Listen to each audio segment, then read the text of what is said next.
Let's start with a brief summary. This article, written by Paul Graham in 2009, details the concept of ramen profitability. Ramen profitability means that a startup's founders earn enough to cover their living expenses. This differs from the traditional understanding of profitability, and its main advantage is winning the game against time. This situation reduces a startup's dependence on investors and ensures the survival of the company. Graham points out that this situation is attractive for investors and also boosts the morale of the founders. However, he emphasizes that this situation is not a goal, but only a tool, because the ultimate goal of a startup is to grow significantly. Before we dive in, I want to share a quick note about how this podcast is created. As you've probably noticed, this podcast isn't voiced by a human, but by artificial intelligence. I'm obligated to inform you of this beforehand due to the rules of AI services. This podcast is made possible by our sponsor, Wope.com, an AI startup that combines content marketing with artificial intelligence to significantly boost traffic and revenue of your startups. For all the latest content, be sure to follow me at x.com/yigithkoner. Now, let's turn our attention back to the essay, What Ramen Profitability Means and Why It's Important for Startups. Original title, Ramen Profitable, date, July 2009. Now that the term ramen profitable has become widespread, I ought to explain precisely what the idea entails. Ramen profitable means a startup makes just enough to pay the founder's living expenses. This is a different form of profitability than startups have traditionally aimed for. Traditional profitability means a big bet is finally paying off, whereas the main importance of ramen profitability is that it buys you time. 1. In the past, a startup would usually become profitable only after raising and spending quite a lot of money. A company making computer hardware might not become profitable for 5 years, during which they spent $50 million. But when they did, they might have revenues of $50 million a year. This kind of profitability means the startup has succeeded. Ramen profitability is the other extreme. A startup that becomes profitable after 2 months, even though its revenues are only $3,000 a month. Because the only employees are a couple 25-year-old founders who can live on practically nothing. Revenues of $3,000 a month do not mean the company has succeeded. But it does share something with the one that's profitable in the traditional way. They don't need to raise money to survive. Ramen profitability is an unfamiliar idea to most people because it only recently became feasible. It's still not feasible for a lot of startups. It would not be for most biotech startups, for example, but it is for many software startups because they're now so cheap. For many, the only real cost is the founder's living expenses. The main significance of this type of profitability is that you're no longer at the mercy of investors. If you're still losing money, then eventually you'll either have to raise more or shut down. Once you're ramen profitable, this painful choice goes away. You can still raise money, but you don't have to do it now. The most obvious advantage of not needing money is that you can get better terms. If investors know you need money, they'll sometimes take advantage of you. Some may even deliberately stall because they know that as you run out of money, you'll become increasingly pliable. But there are also 3 less obvious advantages of ramen profitability. One is that it makes you more attractive to investors. If you're already profitable, on however small a scale, it shows that A, you can get at least someone to pay you, B, you're serious about building things people want, and C, you're disciplined enough to keep expenses low. This is reassuring to investors because you've addressed 3 of their biggest worries. It's common for them to fund companies that have smart founders and a big market, and yet still fail. When these companies fail, it's usually because A, people wouldn't pay for what they made, e.g., because it was too hard to sell to them, or the market wasn't ready yet. B, the founders solved the wrong problem instead of paying attention to what users needed. Or C, the company spent too much and burned through their funding before they started to make money. If you're ramen profitable, you're already avoiding these mistakes. Another advantage of ramen profitability is that it's good for morale. A company tends to feel rather theoretical when you first start it.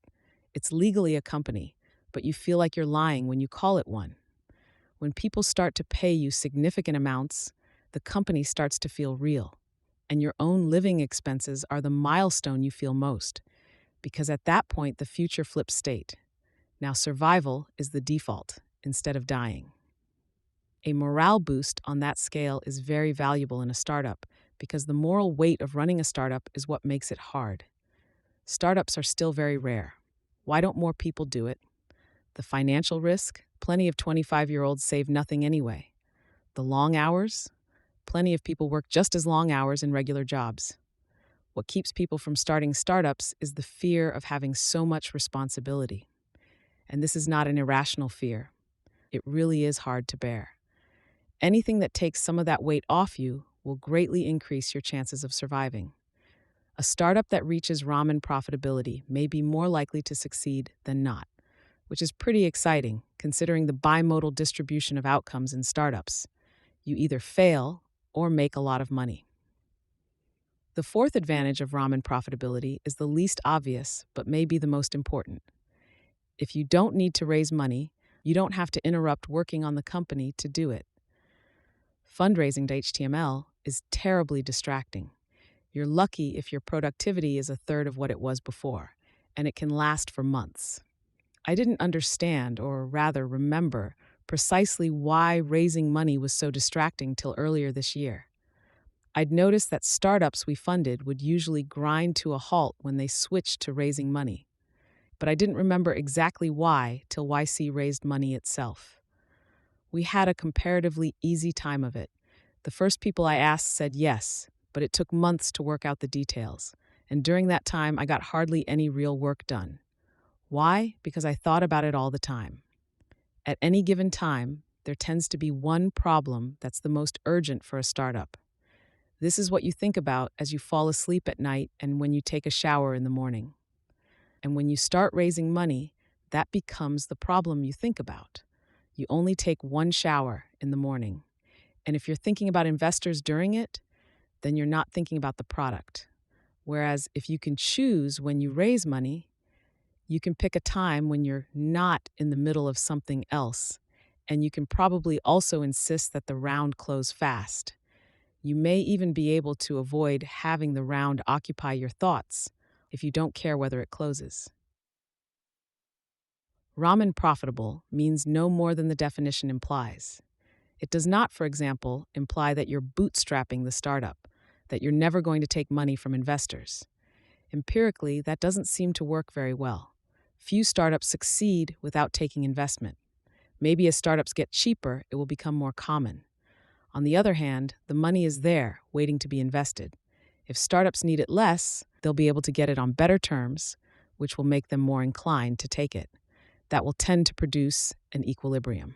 Another thing ramen profitability doesn't imply is Joe Krause's idea that you should put your business model, slashandwilson.com/blog 2006/430/confessions of a startup addict, in beta when you put your product in beta.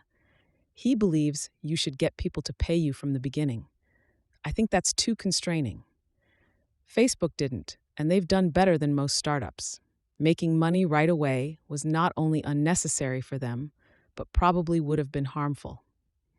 I do think Joe's rule could be useful for many startups, though. When founders seem unfocused, I sometimes suggest they try to get customers to pay them for something in the hope that this constraint will prod them into action.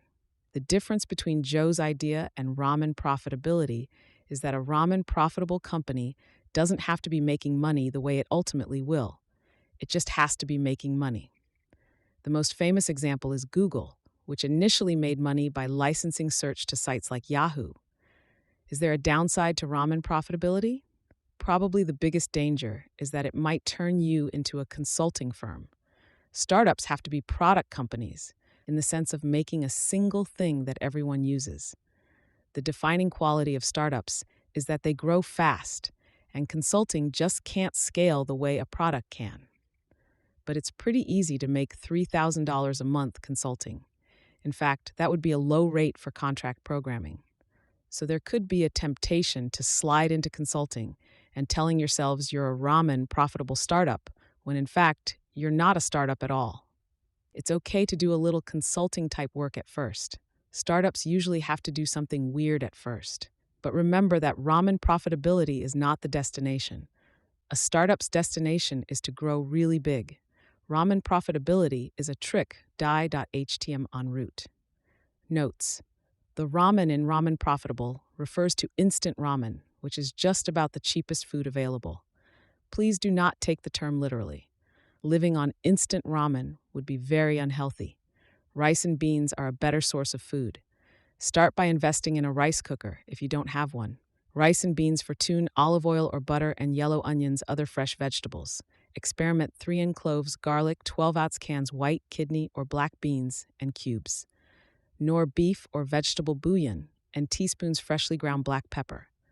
3 teaspoons ground cumin, and cups dry rice, preferably brown. Put rice in rice cooker. Add water as specified on rice package. Default 2 cups water per cup of rice. Turn on rice cooker and forget about it. Chop onions and other vegetables and fry in oil over fairly low heat till onions are glassy. Put in chopped garlic, pepper, cumin, and a little more fat and stir. Keep heat low.